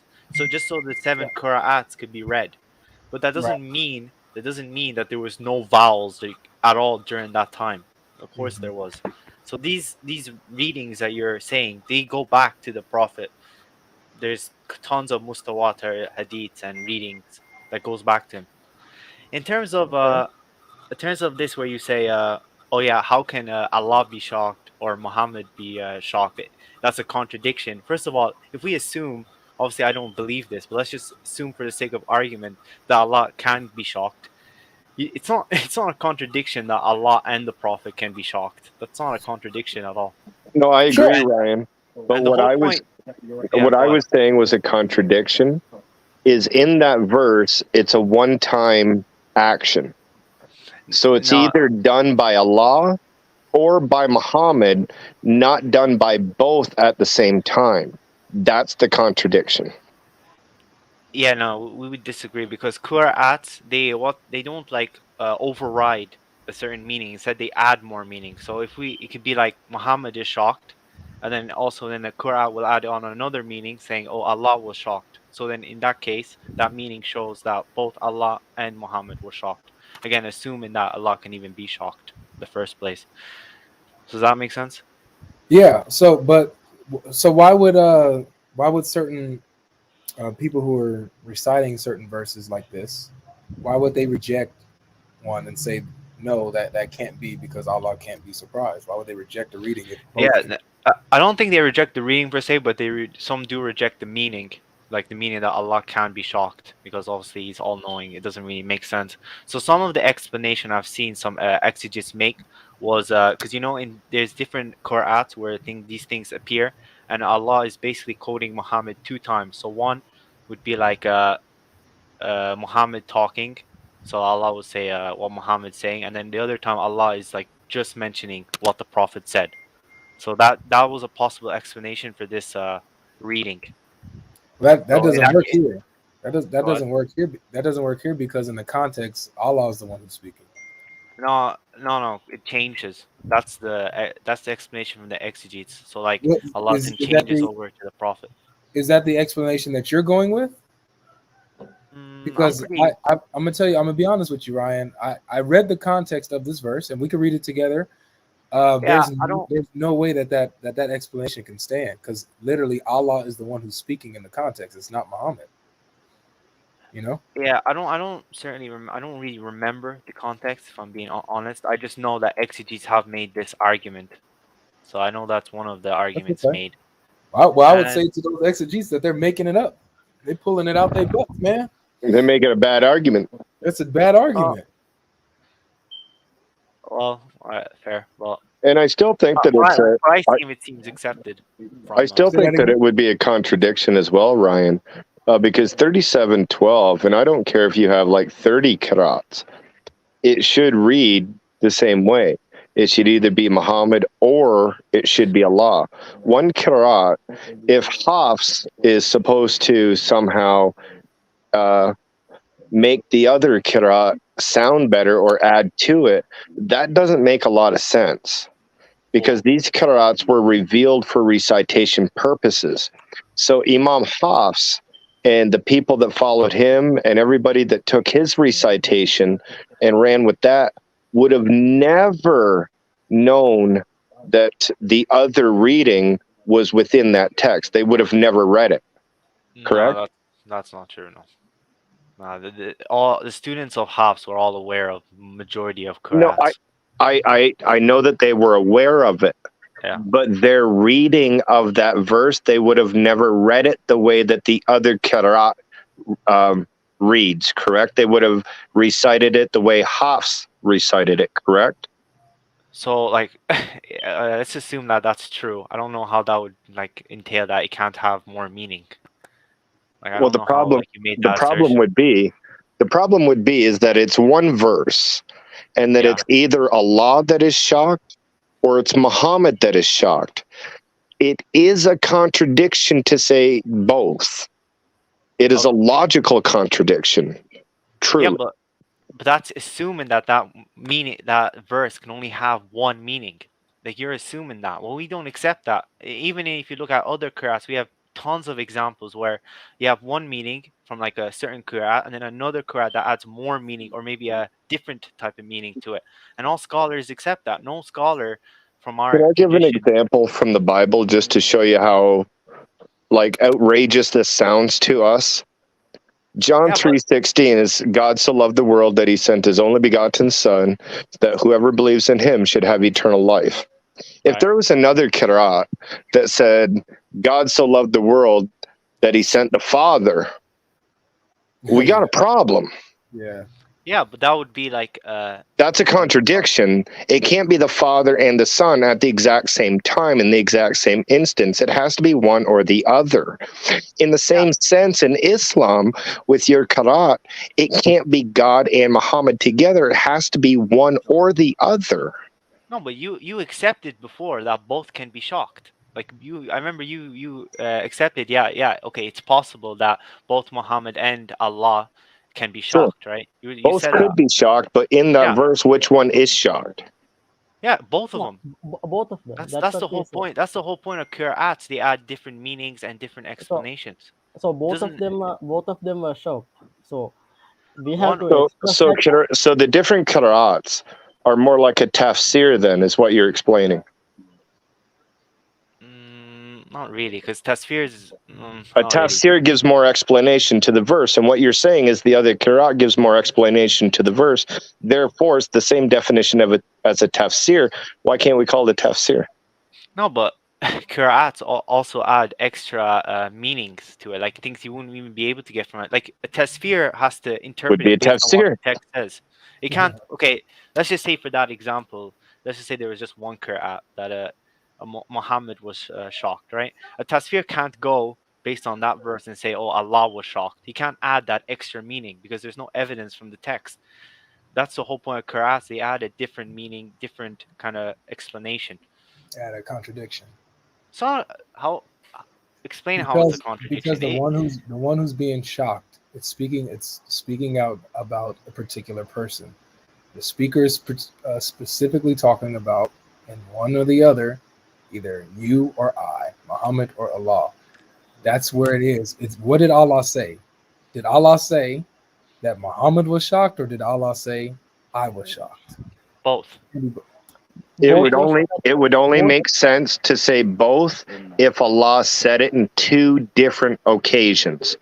If Allah said it in two different occasions, saying Allah and Muhammad were both shocked is acceptable, and it would not be a contradiction because there would be another place that he'd be saying it.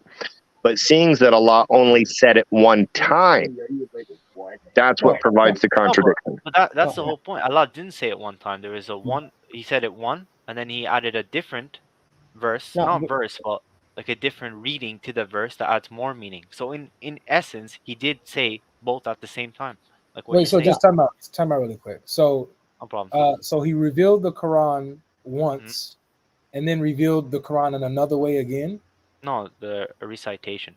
No, Sorry. we are telling. So Quran means recitation, right? Quran no, means no, recite. Yeah, no, but we are like, telling. yeah, I guess. Yeah. Okay, so if he revealed the Quran in one way, and then revealed the Quran in a slightly different way another time, and did this probably 7 different times, as what the hadiths kind of show, right? No, what Well, we say you know, at you that know when moment. you say, These will be different Qurans. you know when No, you say no, like different Qur'ans per se, like are you like assuming like the whole, like every chapter, every verse, or are you Not just not every like, not every chapter, every verse is different, but there yeah. are differences that make these Qurans that would distinguish them as other Qurans. They're variants. They no. are variants, but the Quran is a whole collection of all those variants. I think like Oh, so yeah. the Quran is like so it's They're a collection. divinely inspired variants, aren't they, Ryan? No, actually, we say at the moment both of them were shocked. So that variant reading provide the same to both meanings because Yeah, we Hey, don't say God at the Logic, moment. can I ask the $1 million question? of course. Here's the $1 million question for you, Ryan. Go ahead. Which one is in the mother of the book? Sorry, you cut off. What did you say again? Which reading is in the mother of the book? No, no, that's like mother of the book is a whole collection of every recitation. How do you know? Recitation. How do So you like know? that's what the Prophet said. Mustawata readings, all that. We have plenty of evidence that show that all these readings go back, attribute to the No, I Sahaba. understand that you believe that all the readings go back to Muhammad. You believe that Yeah. you can provide isnads that go all the way back to Muhammad, multiple accounts. Yeah, okay. I reject that, but I'm not going to worry about that right now. But that has nothing to do with my question, right? We No. know that in heaven right now, there's a Quran, right? Because Allah created the pen, right? Yeah. Okay.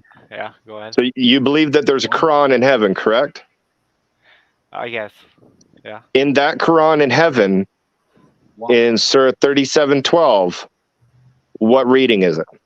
Nah, it would be written in a way where all 7 Qur'ans can be read. Now we are What? telling the Yeah. original words without the vowels. So original words are there. And we What read you're them both trying to ways. what you're trying to do is you're trying to like tie me down into like one certain recitation, but that isn't the Quran. The Quran is a collection of all those recitations. The That's the Quran is problem. a collection of all those recitations. Yeah, basically, if you want It's to go from it's No, a library of recitations. So, no, multi-formic text. so no, Imam no, Hafs only had a part of the Quran. Right. no. So people who read a particular recitation are not reading the whole Quran, huh? Because there's other recitations out there that they're missing. They're only reading parts of it. Well, I mean, I guess that depends on what exegetes you talk to. Well, no, we're talking to you're the one who's exegeting this to No, us, right? but personally, for me, I think that one recitation, if you read like all valid recitation, that'll be enough. Not sorry, like you don't need to read like the two, for example, the two you mentioned. You just need to read one, and that will be part of the Quran. You Oh don't yeah, need to read it's the others. part of the Quran, but not you're not reading the whole Quran. You're reading part of the Quran. Yeah. If you're saying the whole Quran, everything, then yeah, of course you need to read all recitations. Okay, so you don't have what you have at home is not the whole Quran. What other people have in Morocco or wherever they are, they're not reading the whole Quran. They're only reading a part of the Quran. I bet you there's only one human being on this earth that actually has the whole Quran. Guess who that is, Sheikh Logic? Who's that? That's our dear sister from the UK, Hatun Tash. Yeah, she probably has the full Quran for sure. I would think so. What do you think, Ryan? What? You know who Hatun Tash is, right? No, I know, I I'm know. not gonna lie, I I don't have know. seen, I have seen her videos. Yeah, I yeah, think yeah. She has so many Hatun, recitations. I think she has the full. Oh, yeah, oh, Hatun I Tash think I and know her. Yeah, she's the one J, that thinks J, that there's J, yeah. J Smith. Yeah, I know. I have seen So some of her videos. okay, Yeah. so really quick then, guys. So you guys are okay with Allah being shocked? No, I'm not. No, at least not So in the that's it. way of humans say it. Humans, yeah, Ah, that's what so we he's say. so Allah gets shocked, just not in the way that humans get shocked. Well, That's I the Just mean, like real. Allah has shock could be like a phrase that means something else. Like, as Yeah, in, like, no, actually, we say it was like, to emphasize something, so it's not actual because astonished, we don't. surprised. No, actually, we don't compare the human feelings or human attributes with God. So that's why But the that's real is Allah. but That that's real is not Allah. what. No, no, no, no, no. That's Ryan jumped in earlier because you were comparing Allah and Muhammad. You're saying that they were one in purpose and in mission and stuff like that, and you put Muhammad with Allah in that sense. So You yes, were you were throwing out shirk left, right, and center. Ryan had to done jump in here to save you, or you're shirking yourself to the hellfire. No, we don't say in essence or attributes. We say because they have the same purpose in that verse. That's what I said. Because as an example, so Allah said, "Obey me and obey Prophet Muhammad." So it doesn't mean Prophet Muhammad is equal to Allah, right? so That's what I said. when both you're saying both Muhammad and Allah got shocked, um, what does that mean then? How is that not like it's literally saying that Allah, in the same context that Muhammad got shocked, Allah also got shocked, is what you guys are giving Yeah. us. In the wait, recitation where it say again, says, sir? I was shocked, what does it mean, I was shocked, when it's Allah? What does that mean? No, like, I'm sorry, I didn't hear what God Logic said, and you kind of cut off. So if someone can just repeat something, I would appreciate it. Go ahead, Chris Cross. Yeah, sure. So where the verse says, I was shocked or I was astonished, and it's addressing Allah, what does it mean when Allah is shocked or Allah is astonished? Yeah, I mean, uh, I don't know, to be honest. So But that's basically, the verse could have read, the verse could have read, I blah, blah, blah, blah, blah, blah, and it has the same meaning, correct?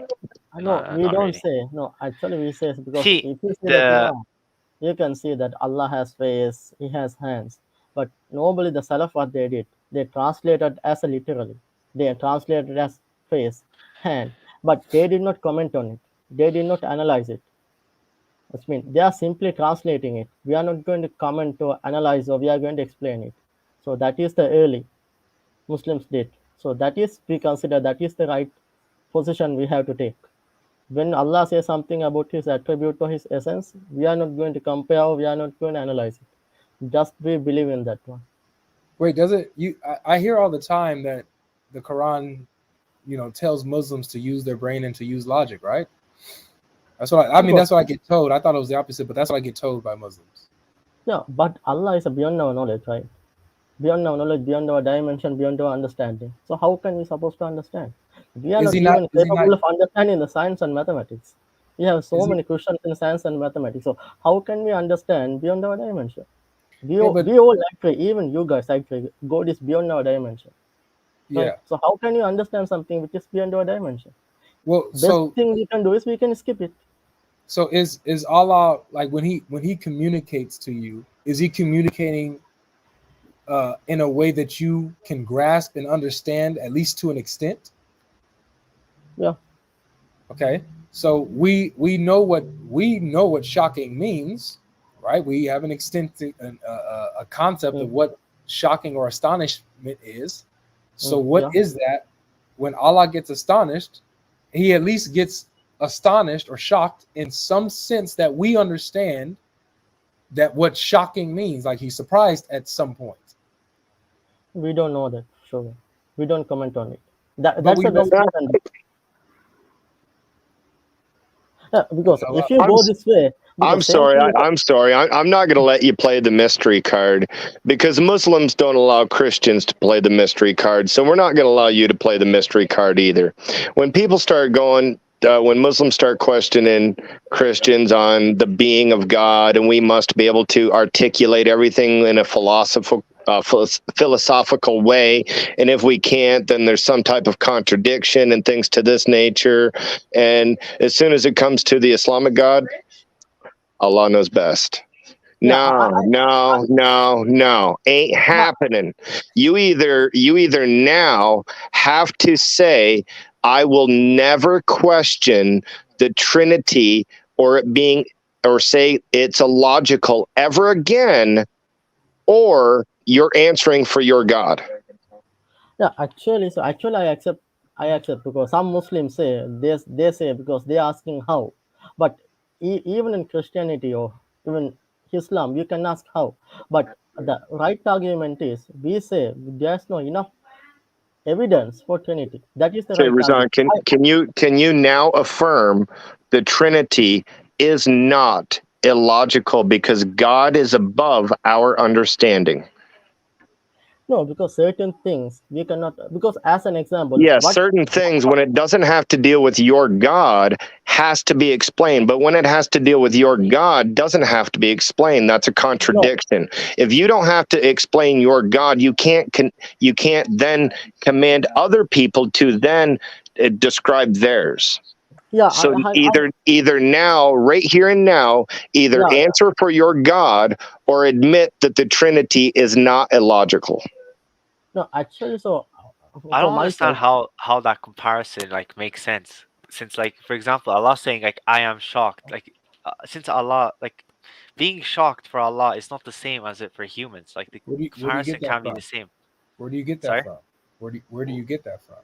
I mean, there's a verse in the Quran where Allah says like everything He does is not the same as humans. So like No, being like no, emotions and all that. yeah, no, nothing is like him. no. It That's doesn't. It what we doesn't got. say that. Nothing Yeah, is like. it doesn't say what you said. It says that there's none like. But let's show you why this doesn't make sense. Okay, and show you why it's hypocritical from the Muslim side to critique the Trinity, but you don't critique Allah, your concept of your Allah.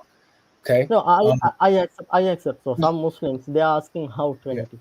I Yeah. accept. We can ask how, but from in my perspective, I have one doubt. So that is, so normal Christians say God is three different persons. I cannot ask how. So if I can ask how, then I have to ask how the Allah can be one person. That's the same question. Okay, so but there's something I cannot understand because you say that Jesus is 100% God, 100% man.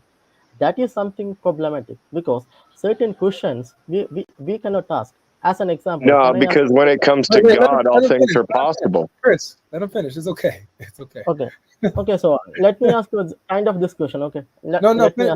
Finish your point because finish the point that you're gonna because Chris wanted to respond to that. So go ahead and finish. Okay. So can I ask a question like this?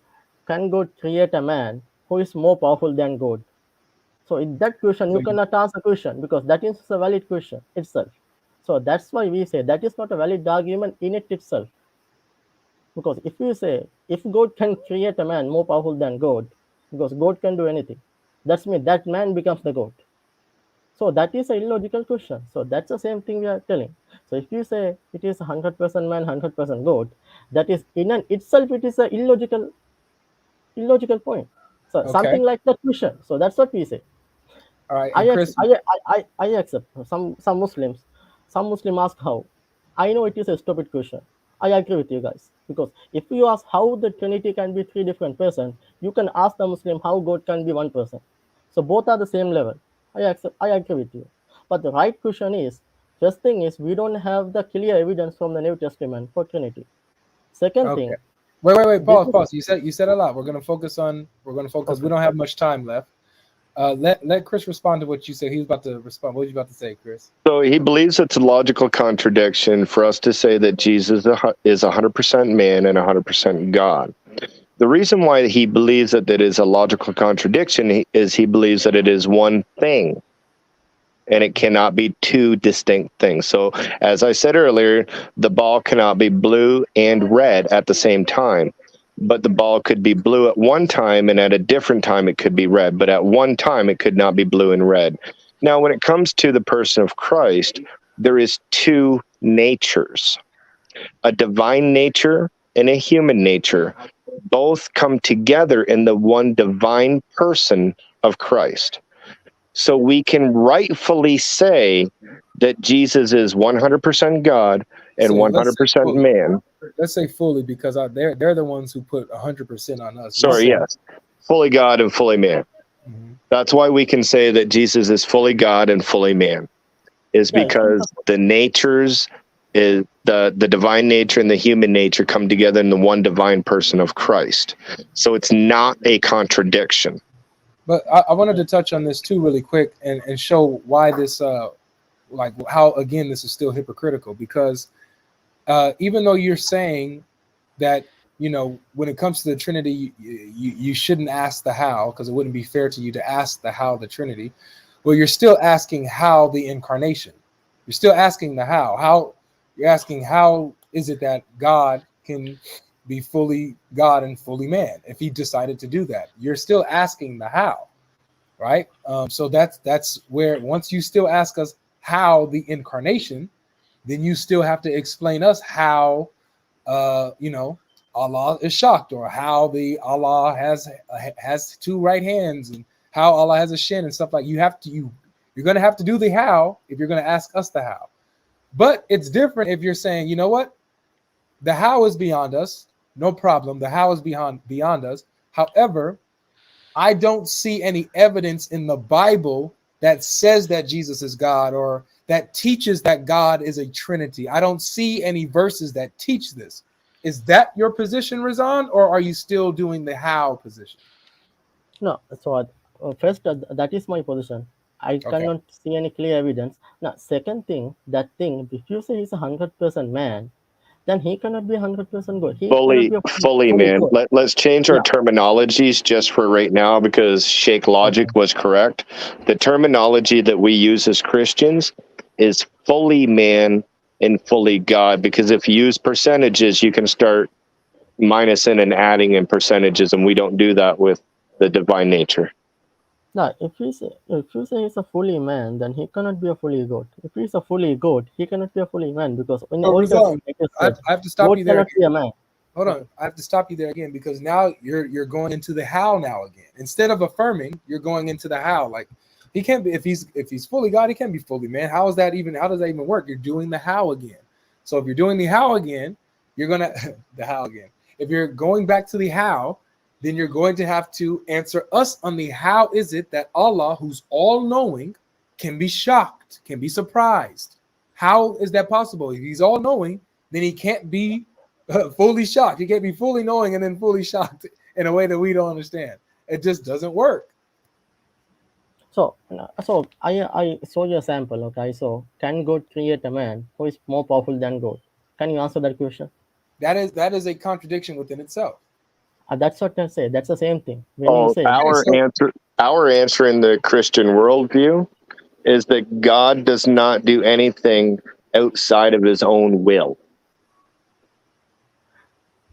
Yeah, but it is possible. If I ask you, it is possible, can God create a man more powerful than God?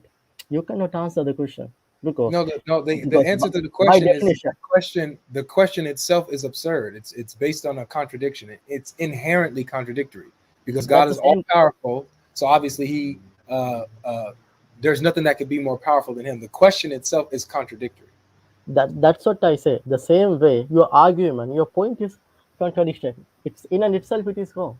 You cannot say, so all right, so let's do this. If you're saying that, Razan, if you're saying that, then Allah being all knowledgeable and also being shocked is a contradiction. That's a contradiction. You can't be all knowing and be shocked. Because the shock, that's why we don't translate as a human shock. We say exactly. You don't go into the how. You say, you just affirm and say it is what it is, according to his majesty. You drop the how and you just affirm. Same here. God can be fully man and fully God, fully divine, without contradicting his nature, and it's to His Majesty. Why can't you give us the same courtesy that you give Allah? Okay, okay. So for the sake of argument, I agree with you. So, but how you get the conclusion? How you get that conclusion is 100% man and 100% fully man, fully God. How you get that Well, conclusion? hey, you know what? We will do this on the next live stream. Stay tuned, ladies and gentlemen, for the next episode of God Logic the Prophet. Brother, That's let an me, awesome topic for the next live stream. It truly is. Yeah. So how brother about this? Logic, brother Logic, can I say something? We're about to close, but my friend, we're about to close. Brother, I was waiting for to get some chance to talk. I'm sorry. Okay. Just tell me about where do you get Allah shock? Where? Where you get Allah got shock? Yeah, it's right here.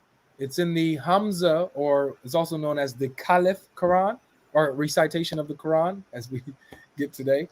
The Caliph recitation of the Quran, or the Al-Kasai recitation of the Quran. That variant is in chapter 37, verse 12. Chapter 37, verse 12. Why Allah shock? Why Allah shock? That's just what he says. I don't know why.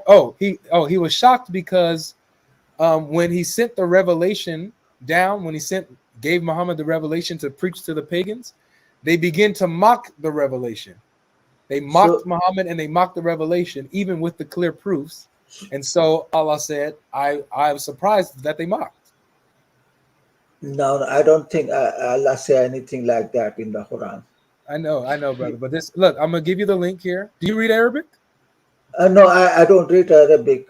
Are you talking is in the Quran or is in some other book? It's in the Quran, brother. It's in the Quran. Just give me the verse number. I will look into it. It's chapter 37, verse 12. 37 verse 12. But it's going to be in another recitation. It's going to be in the Hamza, or it's also called the Caliph recitation. Okay. Look, brother. There is only one Quran. All other are interpretation. Are we talking to a Quran only? Yeah. No. I believe in Hadith too. In Hadith too.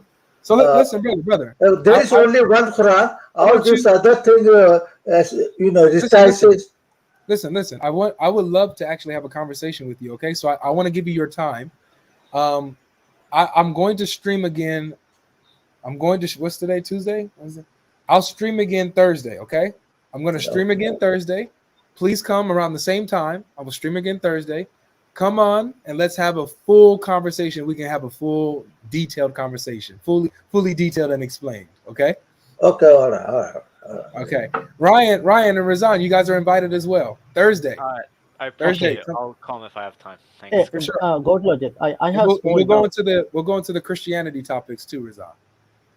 Okay. God Logic. I have small doubt because last time I tried to ask you about I think we did not have enough time. So do we have 5 minutes? Because just small explanation I need to ask from you. Not right now. I have to go because I don't have. Anyway, okay. I have to replenish my hours on StreamYard. Okay. That's why I have to cut it. Okay. Fine. Okay. Anyways, guys. But yeah, come back Thursday. Come back Thursday, fully detailed and explained. We got it. Okay. Anyways, thanks again, guys. See ya. Yeah, no, thank y'all, man. You guys were awesome, man. Your decorum, your respect. You guys are awesome, man. It was an awesome discussion today. Thanks, Ryan Razan, and the others that were on before. Okay, thank you. All right, take care, guys. All right. Beautiful. One Way Apologetics. Any last words for this particular stream, brother? That was fun, by the way. I miss doing this with you, man. I miss doing this with you too, brother. I think me and you play well off of each other. We use the same arguments. We know where each other's going. We know when the other one's going to trap the Muslims. I've been smiling and enjoying this live stream so far, and I know that everybody down in the audience has as well. That's why they've been hitting that like button.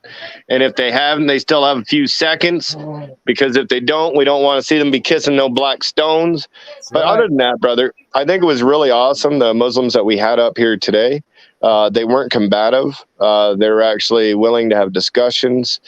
We've got some shocking admissions out of a couple. And I think that Ryan, he's somebody that would have a really good discussion with, and further discussions with. So yeah, a very blessed live stream. God bless you, brother. Yeah, same thing. And thanks, man. This is the longest I've had you on in a long time. You got something to do, work, or you got to tend to the kids and the wife. But I had you for a nice little chunk for a minute. I took advantage of it too. I let you cook. Chef Claus, ladies and gentlemen, thank you so much, brother. This is it. I want to say thank you to Christos, who says, God bless you, Avery. Thank you so much, everyone who gave. For those who want to support the ministry even more, my links are in the description: Zelle, PayPal, Patreon, and things of this nature. Also, you can support Chris Claus at his channel on One Way Apologetics. He also has a Patreon, who is also aspiring to get his own tent and do ministry over there in Canada. So please support the brother. Let's make sure that we all have our soldiers out in the field wherever we are, guys. Y'all keep praying for me this weekend. I should be going up to Ottawa to talk with Muslims that set up a tent on Bay Street. Stay tuned for that video coming shortly. Yes, sir. And also another update, guys. Remember, I did we just came from a Pride Festival Saturday, and so I have a bunch of footage to show you guys. And so I'm editing. I'm going to start uploading one of those videos should be up sometime this week. And it was going to be the first thing until Uthman and Sneeko popped up, But yeah, I got some videos to make, guys. So stay tuned. Keep watching. Keep praying for us. And always know that you need to stay away from Islam. And Jesus Christ is Lord. There's only one God who is triune, who in the person of the Son came down, died for our sins in the flesh, rose again on the third day, with all might and power, sits at the right hand of the Father, and moves by the Spirit to regenerate our souls and reconcile us back to God. That's the gospel in a nutshell. Amen. So stay tuned for what's coming up next, guys. I love you guys. We'll be back tomorrow with David Wood and Thaddeus, inviting Muslims to debunk Ali Dawa on the scientific inaccuracies of the Quran. All right, y'all be blessed. Peace. It's God.